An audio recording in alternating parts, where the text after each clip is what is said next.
বারের অর্থ নয় দুর্নীতি এবং কি ত্রিপুরা বারের যে প্রাচীন ঐতিহ্য সেটাকে আমরা ক্ষুণ্ণ করতে দেখেছি এবং এই বারে মার্ডার পর্যন্ত হয়েছে।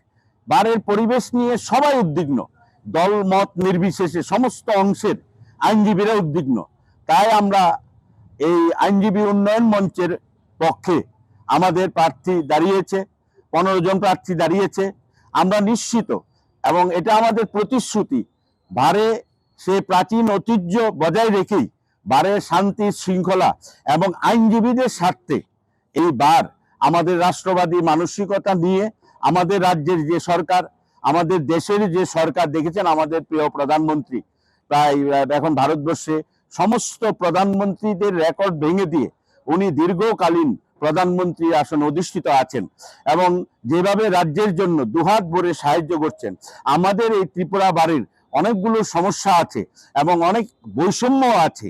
যারা 1 থেকে 5 বছর তাদের ওয়েলফেয়ারের অর্থ দেওয়ার ক্ষেত্রে যে বৈষম্য সৃষ্টি করেছে, এই বৈষম্যগুলি আমরা দূর করব। আমরা সামগ্রিকভাবে বারের উন্নয়নে এবং আইনজীবীদের উন্নয়নে, আইনজীবীদের বিপদে আইনজীবীদের পাশে থেকে এই বার কাজ করবে।